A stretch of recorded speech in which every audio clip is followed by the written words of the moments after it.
श्री गणेशाय नमः।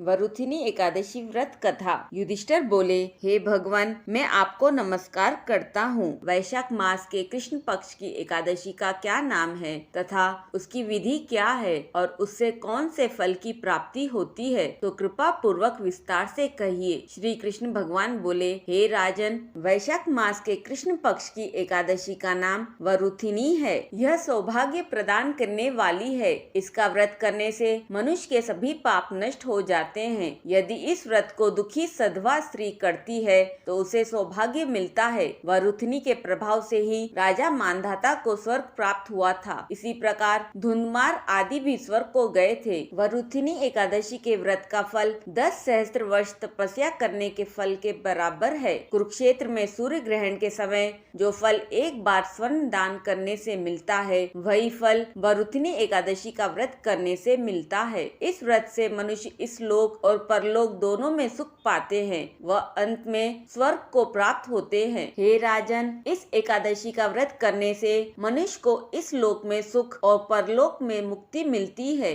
शास्त्रों में कहा है कि घोड़े के दान से हाथी दान उत्तम है और हाथी के दान से भूमि का दान उत्तम है। उससे उत्तम तिलों का दान है। तिल से उत्तम है सोने का दान और सोने के दान से अन्नदान उत्तम है।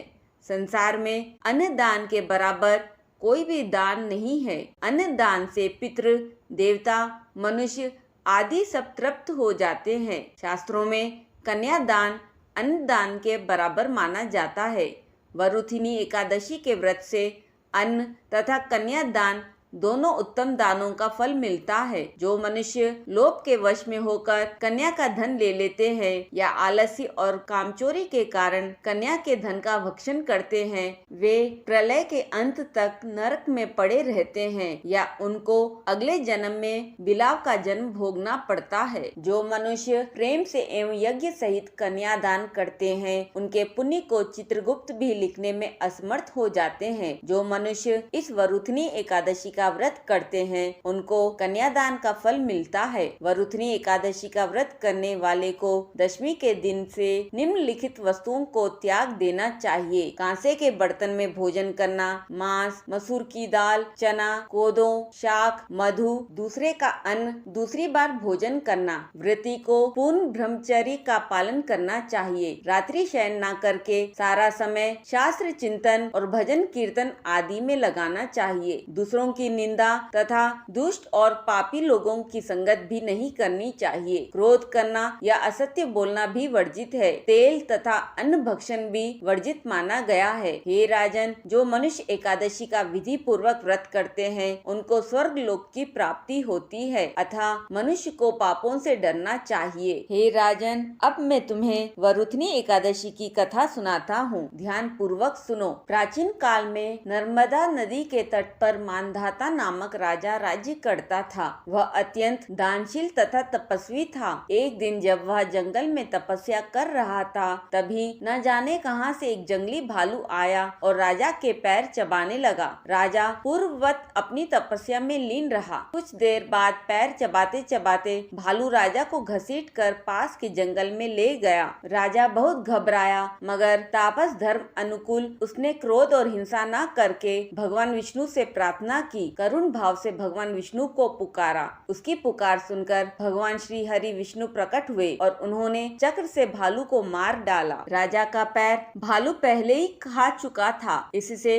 राजा बहुत ही शोकाकुल हुआ। उसे दुखी देखकर भगवान विष्णु बोले, हे वत्स, शोक मत करो। तुम मथुरा जाओ और वरुथिनी एकादशी का व्रत रखकर मेरी वराह अवतार मूर्ति की पूजा करो। उसके प्रभाव से पुनः सुदृढ़ अंगों वाले हो जाओगे। इस भालू ने तुम्हें जो काटा है, यह तुम्हारे पूर्व जन्म का अपराध था। भगवान की आज्ञा मानकर राजा मानधाता ने मथुरा जाकर श्रद्धा पूर्वक वरुथिनी एकादशी का व्रत किया। इसके प्रभाव से राजा शीघ्र ही पुनः सुंदर और संपूर्ण अंगों वाला हो गया। इसी एकादशी के प्रभाव से राजा मानधाता स्वर्ग को चले गए। हे राजन, इन सभी बातों को ध्यान में रखते हुए वरुथिनी एकादशी के दिन भगवान विष्णु के वराह रूप की पूजा करनी चाहिए। जो मनुष्य एकादशी एकादशी की रात को जागरण करके भगवान विष्णु का पूजन करते हैं वह सब पापों से मुक्त होकर परम गति को प्राप्त होते हैं। बड़े से बड़े पाप को नष्ट करने के लिए वरुथनी एकादशी का व्रत अति उत्तम है। इस व्रत के महात्म्य को पढ़ने व सुनने से